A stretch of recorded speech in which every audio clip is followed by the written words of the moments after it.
大家好，我叫王耀凡。我们这一期的话题是讲疯癫。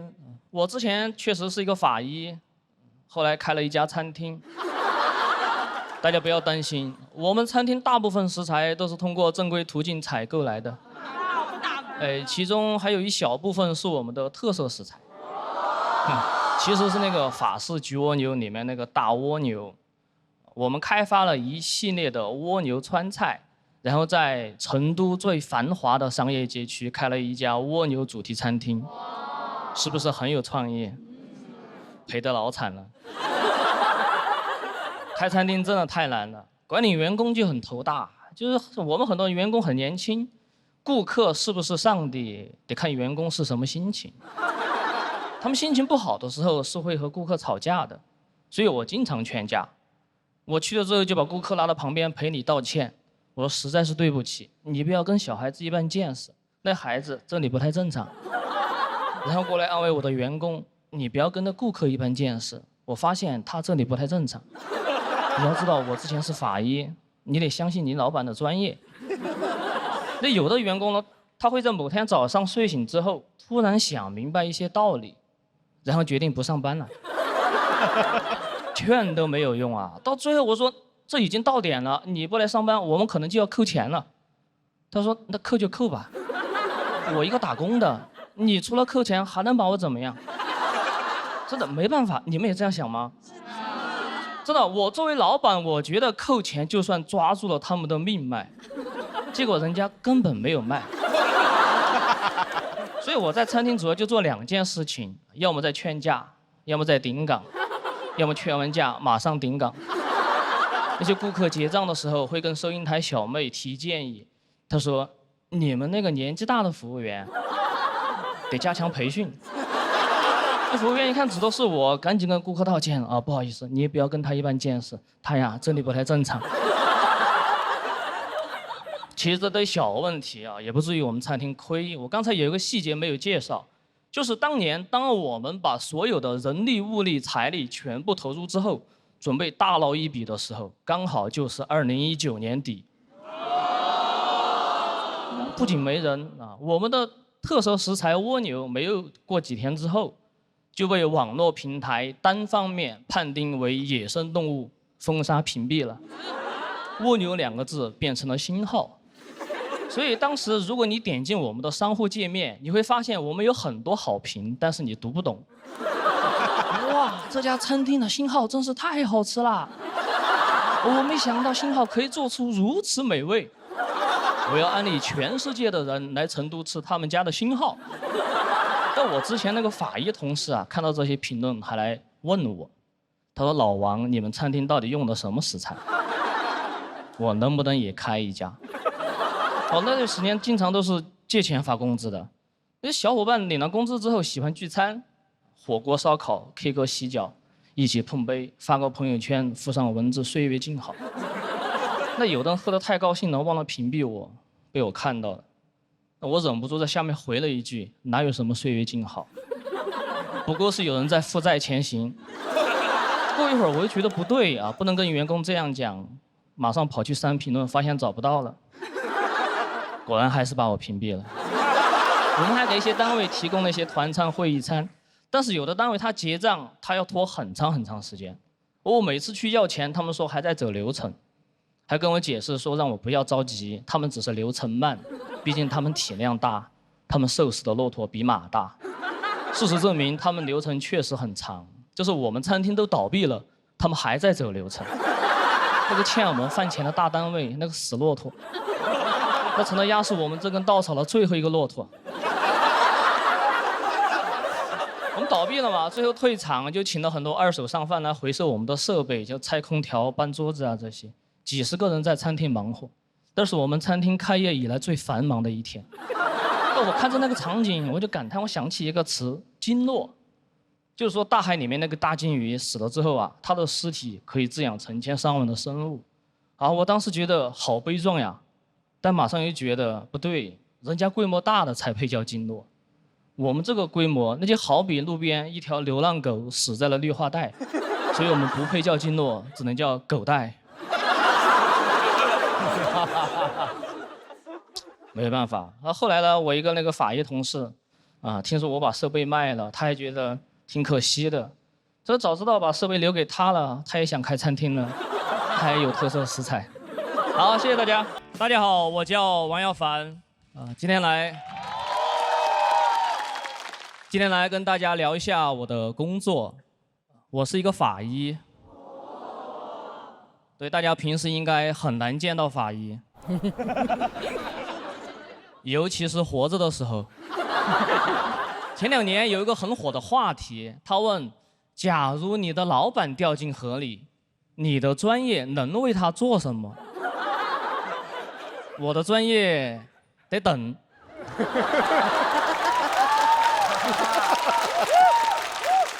等他被捞上来。大家对法医的印象可能都是来自于影视剧，那里面的法医一个个又高又帅，真的很过分。有时候我跟朋友介绍说我是个法医，朋友反应都是不像啊。做法医长那么帅没有用，你再帅，我们那里没有人睁开眼看你。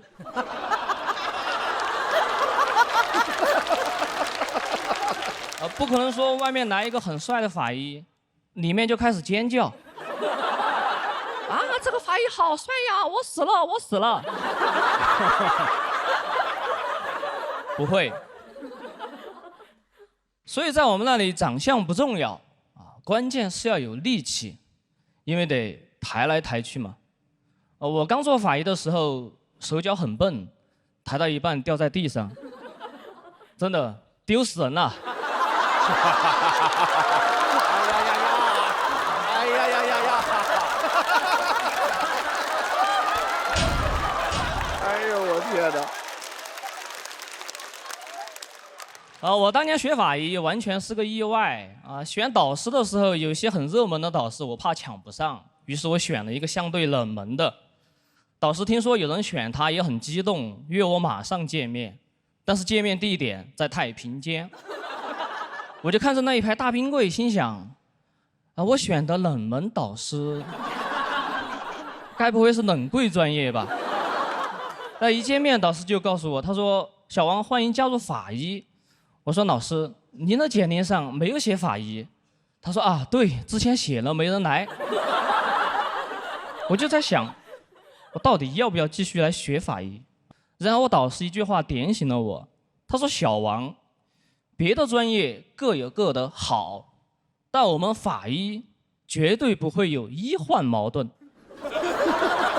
我想对呀，从唯物主义的角度出发，法医是不可能收到差评的。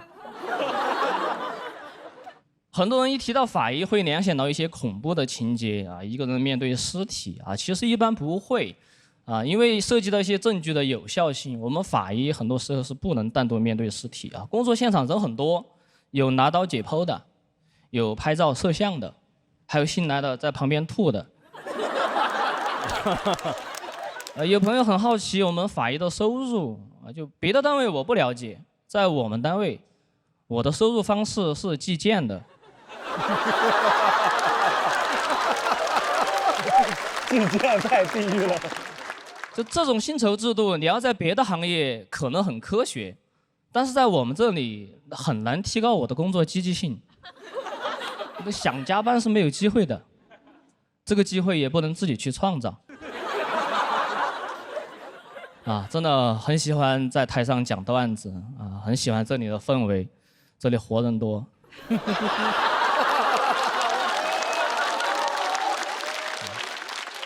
阳气重。有时遇到冷场我也不怕因为我那边场子比这里冷多了。冷柜专业嘛。我反而担心的是大家过于热情有观众在后面喊笑死人了。那在我听来感觉又要加班了。非常感谢大家热情反应，我是法医王耀凡。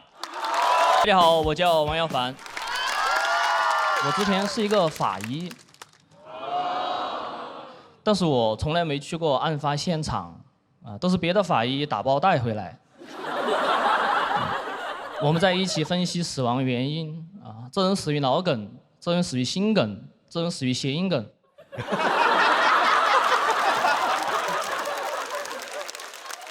分析死亡原因其实是相对简单的，就可能很多朋友不了解，很多案件最麻烦的环节是要找到死者的身份信息，他是谁，他从哪里来，他到哪里去，这3大哲学问题，在我们这里是技术问题。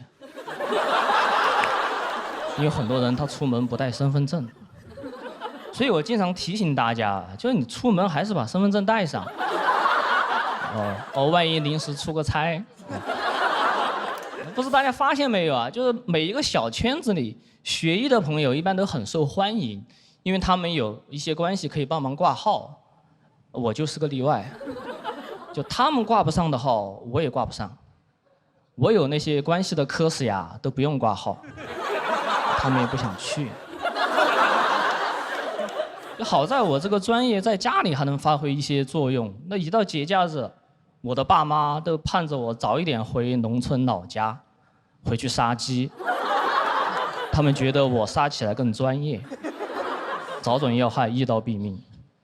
也不光是我爸妈，这个我们家的鸡们可能也在盼着我早点回去，我来杀至少能给个痛快。有一次我回去晚了，我爸等不及了，自己动手去杀，一刀下去，鸡没死，跑了。满院子追，那场景简直是鸡在飞，我爸在跳。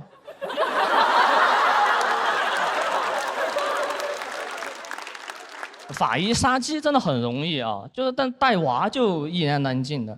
在我家有那个人体器官模型，就塑料的，是给学生上课用的教具，但是我女儿把它当成了玩具，经常跟小朋友分享。那场景就很诡异，那几个小孩坐在一起啊，有人玩恐龙，有人玩奥特曼，有人玩肝脏，有人玩大肠，塑料的嘛。他还带去了幼儿园，幼儿园老师给我打电话，他说你家孩子带这个玩具也不是不行，但是能不能告诉他玩的时候不要把肠子掏出来？我说好的好的，老师我一定马上管教一下。我说你怎么回事呀？谁让你把肠子掏出来的？讲了多少遍了？应该先掏心脏。专业的法医应该先检查胸腔器官。有朋友就喜欢跟我探讨一些死亡的话题。他说老王啊，我抽烟这么厉害，我将来会不会得肺癌死掉？我马上安慰他，我说大家年纪轻轻的啊，你不要想以后的事情。你这么胖，应该会死于心脏病。那朋友听了觉得我有道理啊，他说那我要是活的时间长一点，想活得久一点，那我是不是应该先减肥再戒烟？那我就继续安慰他，我说那也不急啊，疾病的发展是有个过程的，不要对自己的健康状况失去信心，你完全有可能死于车祸。听到这里，大家不要太悲观，就是生命本来就是很脆弱的，尤其是在我们法医的眼里。毕竟那些强悍的生命，他也不会到我们法医来啊，所以最后祝大家一路强悍到底，啊，愿你出走半生，归来仍然活着。谢谢大家，我是王一凡。嗨，朋友们啊，非常开心的大家演出，我叫于博，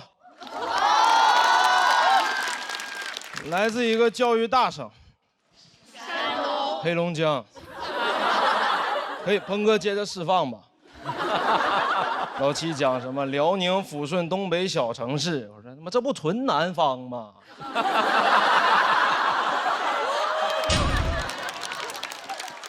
当然，教育大省不是空穴来风。各位，我知道这2年互联网对黑龙江刻板印象很深，东北小孩抽烟喝酒打架混社会，往那一站就是松柏欲盖弥彰。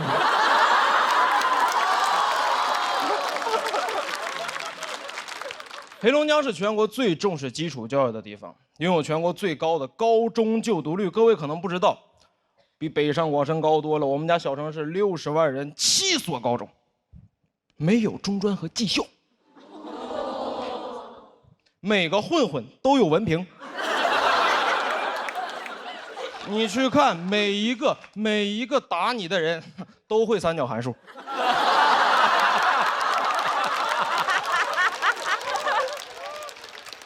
你说学那玩意儿有啥用？我说看那香港电影《古惑仔》，我说这里边但凡有一个黑龙江人，一眼就发现了。那大哥说，给这个人给我扔海里淹死之后沉了。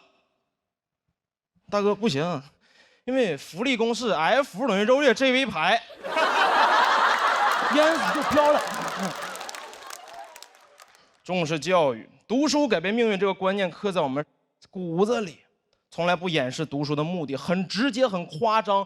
我们当时高中班级直接到班级名字就叫清北班，清北班，太直接了。这和那是衡水中学不一样，人家不叫但能考上。我考不考上别说，我们就叫，先叫，先叫的人先享受清北。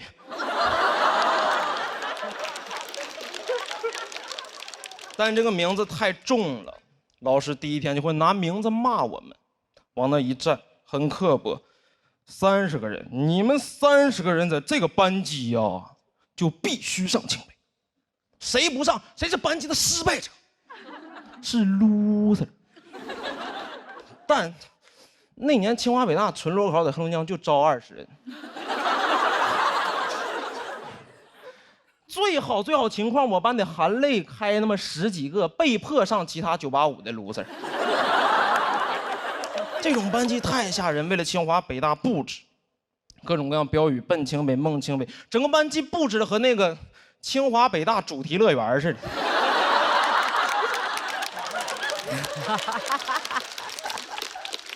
每个人的成绩和分数线的折线图，给饮水机取名叫未名湖。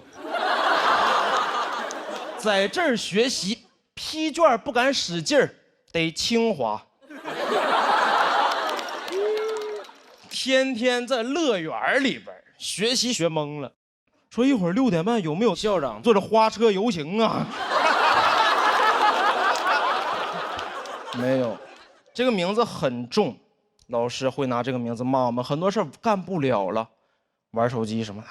你们这几头烂蒜考清北，那清北学生会玩手机吗？啊？清北学生会谈恋爱吗？啊？那清北学生会说话吗？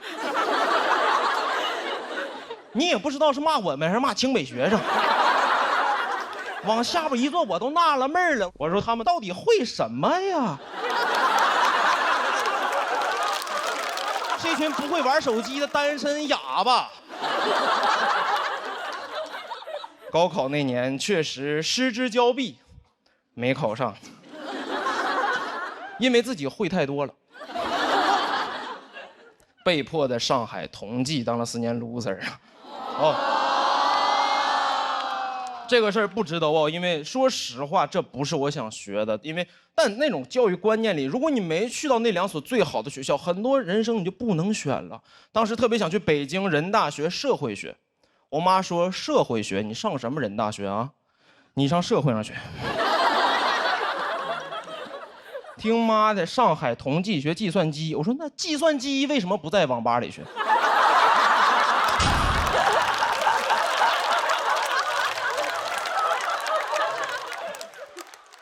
因为那种观念，小时候一直贯彻的叫必须好好学习，去大城市挣大钱。如果不好好学习，留在老家你就饿死。小时候深信不疑，直到自己真的来了上海，发现这事儿不对。因为我也可以好好学习，在大城市然后饿死。人只要想饿，在哪儿都能饿死。上海的消费更容易饿死。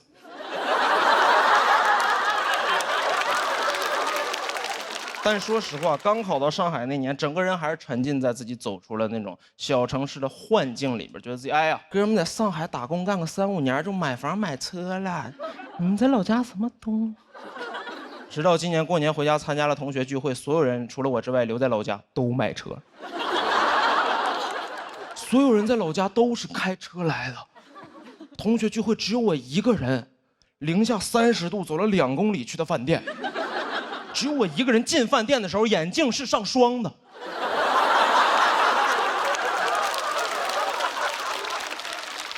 他们有车的人眼镜的霜拿雨刮器就刮掉了。这就是我们观念的区别。因为来上海奋斗的城市，你会觉得大学刚毕业，23岁开什么车？23岁在上海就奋斗，就该坐地铁。23岁不坐地铁，什么时候坐地铁？对吗？车对我来说应该是那个我在上海打拼了很多年，奋斗、原始积累啊，最后中产了，追求车啊、房啊，那是我奋斗的奖励。车应该拿地铁里程换。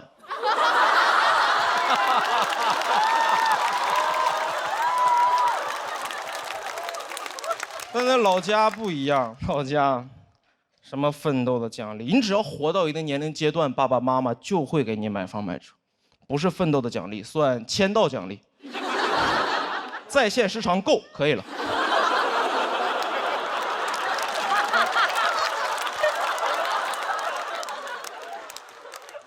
确实不理解为什么在老家的朋友能生活的让我羡慕那么多，因为在我看来，他们很多人没有解决自己独立生活的问题，爸爸妈妈就把一切都给他安排好了，我羡慕至极。独立生活了吗？我说问一个哥们儿，我说哎，为什么买车？和你们在上海不一样，是在老家，钱花不出去。我说钱花不出去啊？你发点假币呀？这句话让我醍醐灌顶，那一刻突然意识到，成年人的世界里不是那种完全的读书改变命运。再去考他们，没有人在乎了。问一个哥们儿，我说哎，交流电系统的发明者是谁？他说不知道，去你的吧！然后开着特斯拉就走了。讲到这儿，谢谢毛驴哥，拜拜。Hello。谢谢你们，我一定要把这腰背挺起来。我是南瓜，大家还记得我吗？对，我去年上了这个节目，希望被更多人认识我，现在都认不出我来了。我这半年减肥减了60多斤啊，减掉体重的1/3啊，变化比较大。你们时间长没见，觉得很惊讶，对吧？对。然后那种天天跟我在一起，在我身边的朋友，他不觉得我有什么变化，就像我的好朋友黑灯。他对我的声音很熟悉，我也很奇怪，我这瘦了60多斤了，我这陕北口音是没有一点变化的。我现在很难被人认出来啊！前2天走在一个商场，走着走着，听到后面2个人说：“真的是南瓜，真的是南瓜。”哎，我还挺好奇的，我回头一看，2个人在玩刮刮乐呢。我为了减肥啊，销声匿迹3、4个月没有见人啊，再次出来的时候一下子瘦了这么多，朋友们都不觉得我判若两人，他们都以为我判了2年。我的减肥方法在网上学习啊，偷学一些明星的减肥食谱，他们吃的特别的少，而且还经常断碳水啊，还能去正常的演出表演啊。我也断碳水，我也去演出啊，我要在演出现场吹唢呐。我这吹着吹着，这血糖上不来，差点把自己送走了。啊，但还好是坚持下来了，终于坚持下来，也是瘦下来了。今年终于可以在节目上穿自己心仪的衣服了。我真的特别的激动啊！我去年上节目啊，就每一次看到别的选手穿的漂漂亮亮、光鲜亮丽的，我每一次都穿马甲。我去年录了6次，穿了6次的马甲，朋友都叫我马六甲。就别人穿马甲，人家是时尚好看，人家也穿，就我一个骑手穿马甲，太像来上班了。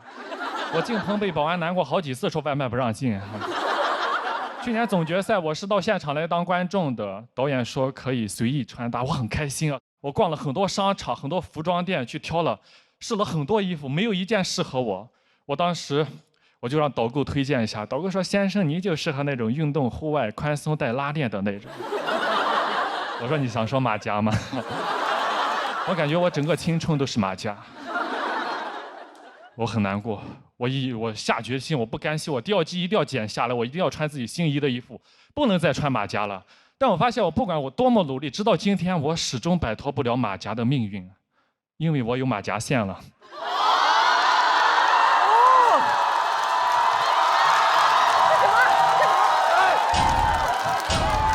算了，这样，咱这是脱口秀，不是脱秀啊！算了，哎呀，哎呀，不，这算了，这样会不会打马赛克呢？坐下之后，你就感觉人就确实变化很大，我感觉我自己像重生了一把。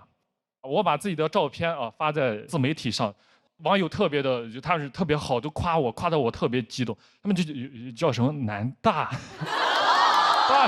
说南大什么青春南大学生，我热泪盈眶，我激动呀，因为我是中专学历。我没有上过大学，我上的技校，我考不上大学，我一直抬不起头。没想到现在减肥减出学历提升了。就是，我现在是我们宝鸡铁路技校毕业的第一个南大。对的。虽然学信网上查不到，但是小某书上都是承认的。谢谢你们，谢谢姐妹们。但减肥也不全是好事情，前2天就挺难过的。有一个品牌找到我，他说他们是个电瓶车的品牌，说他们老总很喜欢我，要跟我合作，私信我，我也很开心很激动啊。但见面的时候他们反悔了，他说你是谁呀？南瓜呢？我说我是南瓜，你怎么变成这个样子啊？和节目上不一样，我们想合作的是那个黑黑的、胖胖的、土土的南瓜，你这样拒绝跟你合作。我也很难过，我人都傻了。我这半年天天挨饿，不好好吃饭，没想到换来的是没饭吃。但我也不后悔，为什么减了？因为我今年29岁了，再过几个月就要30岁了。回想到30岁之前全是那种肥胖油腻的形象，我本来可以习惯那种形象，直到有一天见到了10个晴天。他们就在我的面前跳舞，活力四射、青春洋溢的样子，我当时很难过。我说20多岁就应该是这个样子呀！我不甘心，我一定要减。其实本来也没有那么努力啊。后来有观众叫南大，在一声声南大中迷失了自己，硬逼着、硬饿自己，一晚上大半夜饿得自己掉头发、胃溃疡、肠胃炎。我想喝奶茶，但是这个时候内心有个声音说：“南瓜坚持住，不能喝。”这个时候你要想象你到时候在舞台上那个美美的样子，我一次次的忍住了饥渴，这就是望美止渴吧。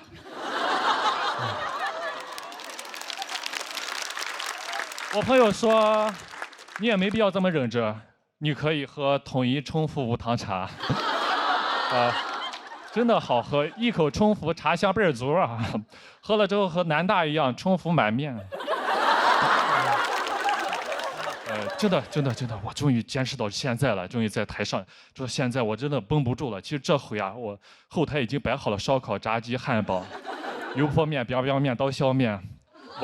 我一会下了台我就暴饮暴食，以后我就想吃什么吃什么。以后呀，可能还会变回那个黑黑的、胖胖的南瓜。但不管怎么样，以后点开爱奇艺，看到2025年夏天那个青春洋溢的南瓜，我也就很满足了。谢谢大家。OK， 我真的想不到有一天南瓜这个颜值能搞上擦边啊！就是啊，姐妹们，你们叫他好帅，你们吃点好的吧。求去了。南瓜刚才自己说到自己可能为了减肥，就是少吃了很多饭吧。今年，我希望你少吃那些饭，我吃。我要吃饭，我要上桌的。开始今天正式的演出啊！大家好，我叫朱大强。好的，谢谢大家。我是一个就是比较容易生气、比较容易愤怒的人啊。我们女生生气多了的话，就会长很多的那种甲状腺结节、乳腺结节各种嘛。我每次就是一生闷气，就开始长那种乳腺结节。我把这个气发出来呢，开始长甲状腺结节。哎，我就感觉我好像一气呵成2种结节。哇，有点太多了。我就感觉我每天这些结节，就是你们胸腔这里长不下的，开始长到嗓子眼这里去。这什么？节节高升。然后嗓子眼这里长不下的结节呢，又掉到下面去，节节败退。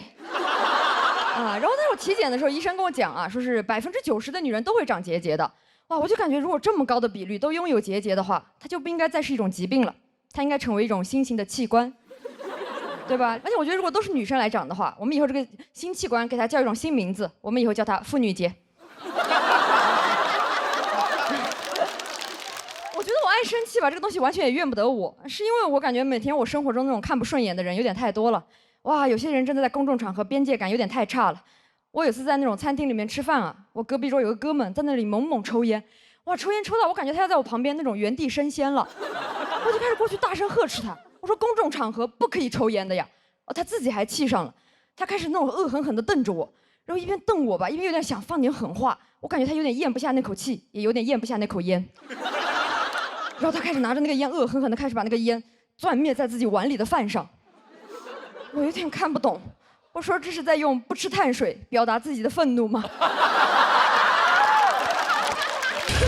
看不明白，我说有点太会愤怒了吧，感觉就是一种超弱的超熊，泰迪熊，还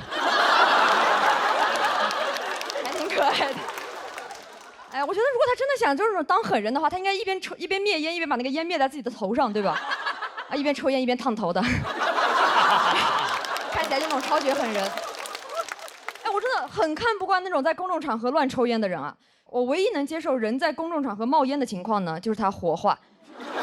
哎，然后有时候觉得吧，抽烟就是一种慢速火化，主要是对抽烟人的身体不好，二手烟也不好。他火化，我陪葬。不喜欢，我就把所有在公众场合乱抽烟的人呢，我在背后亲切地把他们称呼为烟人。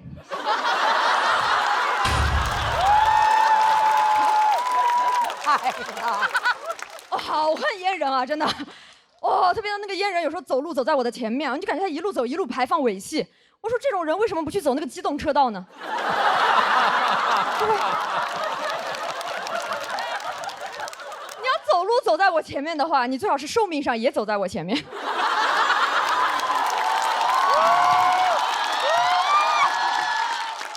哇，这种路上走的也能接受。我最讨厌的是那种密闭空间内抽烟的那种啊！我有一次打上一个出租车啊，哇，那个司机在里面猛猛抽烟，我在后面很生气，我说烦死了，我说你一直抽什么烟呀？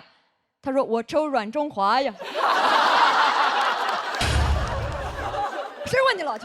我问了，就是哇，然后很烦，我就开始用各种借口跟他沟通嘛。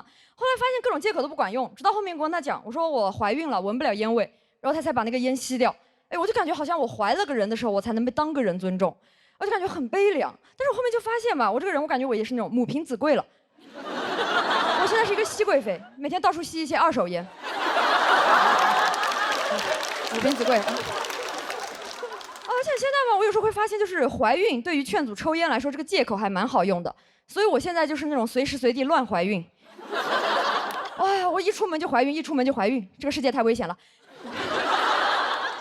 我真的很讨厌，我觉得公众场合很多人都是那种完全不顾别人，只做自己的。我不知道大家有在地铁上见过那种有些那种男生吗？就是他一坐下就会把那个腿弹开。哇，真的很烦啊！就那种螃蟹男孩，那个左腿永远碰不到他的右腿。我不知道两腿之间空那么大的位置用来干什么呢？可能是用来存放自己虚无的男子气概吧。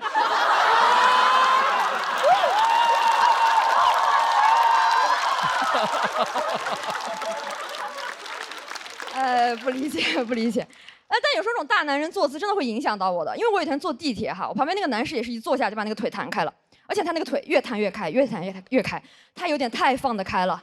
哇，我就感觉他那个腿在和那个车一起开，往城市的边缘开。哇，然后他搞得我坐的位置开始越来越狭小，越来越狭小嘛。我就想提醒一下他，我就开始翘二郎腿，我就翘一下踢他一脚，翘一下踢他一脚。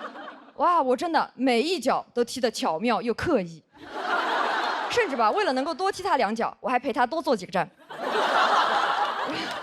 后最后我跟他一起是同站下车的，我跟他一起下车的时候，他在那里问我，他说那个你是不是对我有意思呀？我说啊，还真有意思。哎，弄巧成拙，自找苦吃。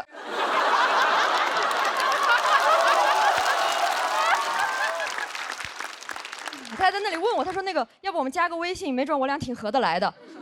合得来个啥呀？他自己两个腿都合不来。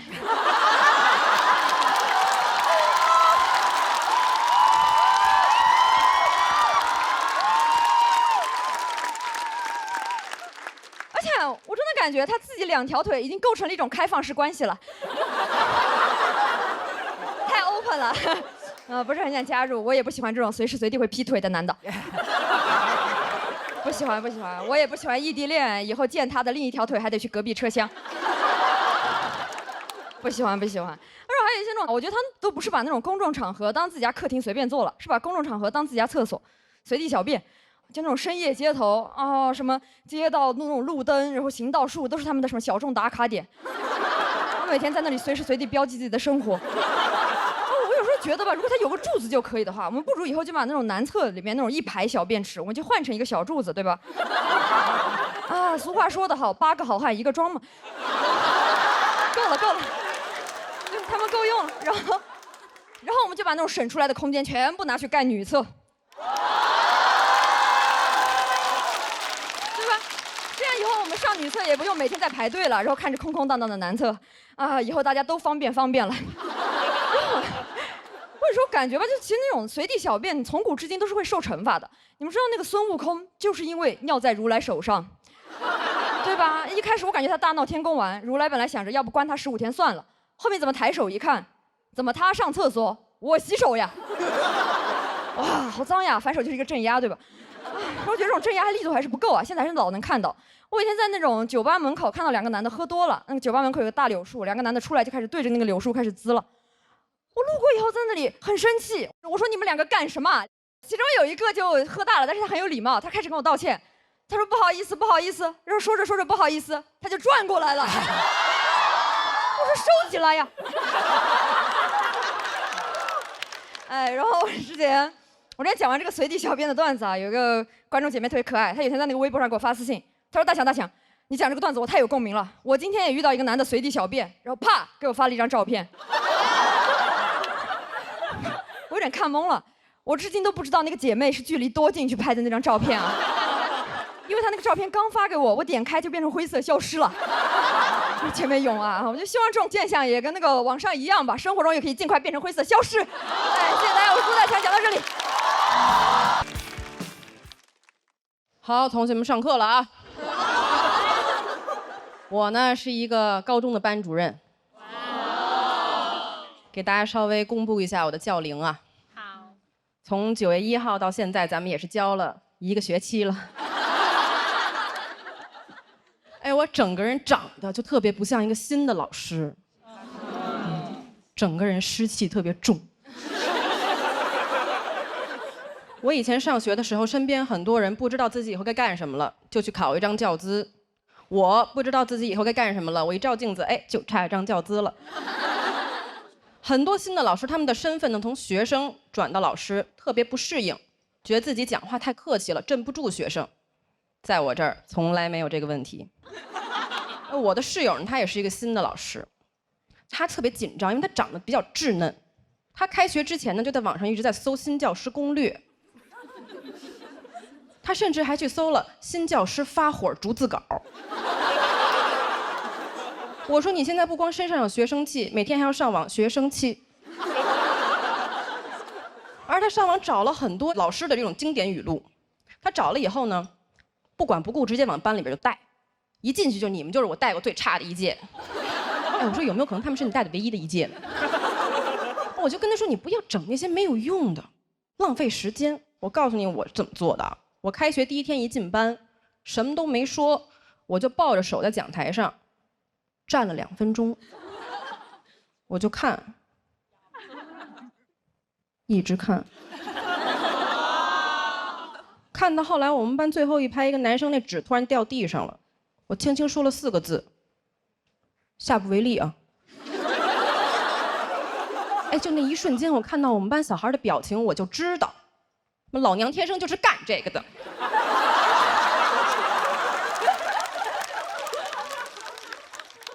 我后来感觉啊，当了半年老师以后，为人师表的表在我这儿大概是表面的表。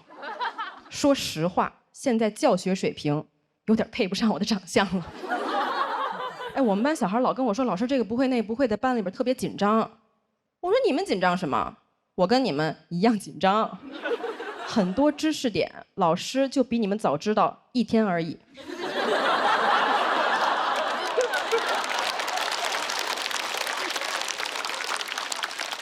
有很多很有经验的老师，生怕自己讲太慢了，考试之前讲不完。我生怕自己讲太快了，因为真的多1分钟我都没有了。我现在最讨厌就那种提前预习的小孩儿，非要问我下一个单元的问题，我讲什么你就听什么，哪儿那么多问题呀？你一个人这样超前1分钟，40个人超前40分钟。这节课上自习吧，根本就上不了这课。而且我跟你们说一个老师的小秘诀啊，我觉得特别好用，就是遇到任何事情咱们不要慌，千万不能让学生看到你脆弱的一面。哎，有一次我上课上到一半，我们班小孩直接指出，老师你这 PPT 里面好像写错了。哎，我面不改色心不跳，我说啊是吗？只有他一个人看出来了吗？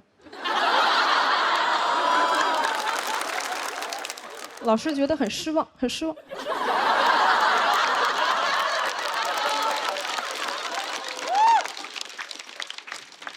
一定要稳住，一定要稳住。而且你自己立了一些规矩以后呢，自己就不能再犯了。我上个月跟我们班小孩说，不要把你那奶茶往班里带。那我奶茶现在怎么办呢？我现在每天都灌到保温杯里边就进班了。我们班小孩一看我，我也很心虚，我直接就上课突然喝一口，珍珠进嘴了，嚼不嚼呢？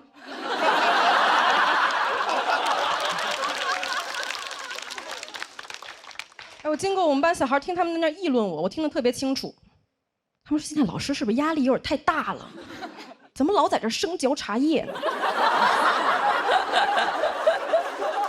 但我上了几个月的班以后呢，我发现我整个人湿气有点侵体了，整个人这个行为方式跟思考的方式有点不太一样了。比如说我小的时候，我最喜欢看的电影就是《哈利波特》，我觉得哈利波特是这个世界上最勇敢、最自由的人。但是现在哈利波特重映了，我又去看，我坐在观众席，我脑子里就一个想法：谁要当他班主任，真倒了8辈子大血霉了。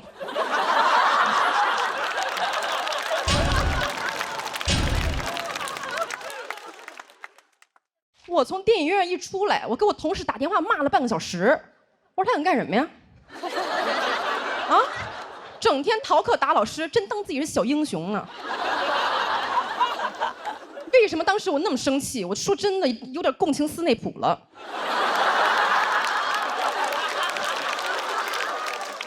哎，你别看斯内普长那样，没准叫铃就2年。我现在除了想法，我行为上也有很大的这个变化。有一次我在剧场演出，演到一半，坐第1排那女生手机突然响，你别害怕啊。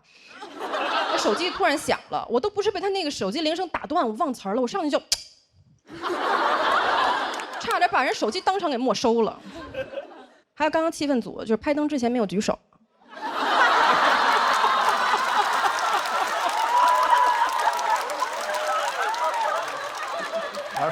夸过我，夸过我。而且我现在去过的演出，我演完了以后，那场子热不热、好不好笑，咱不知道，但一般秩序都非常好。甚至还有演员朋友就跑过来跟我说：“哎，多少老师，您在讲，就我们在讲的时候，您能不能不要在后台那扒着门缝看我们？我们很紧张。”我说：“你讲那么差，我看一眼怎么了？